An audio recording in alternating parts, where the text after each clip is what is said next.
Cesar the Magic Sneezer.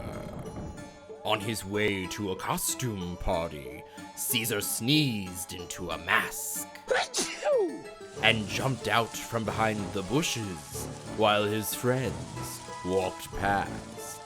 Instead of being scared, they all laughed and smiled.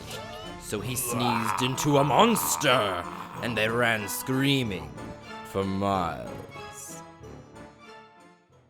Tale 2. Cesar's magic sneeze can cause him lots of grief. On a cool autumn day, he turned into a leaf.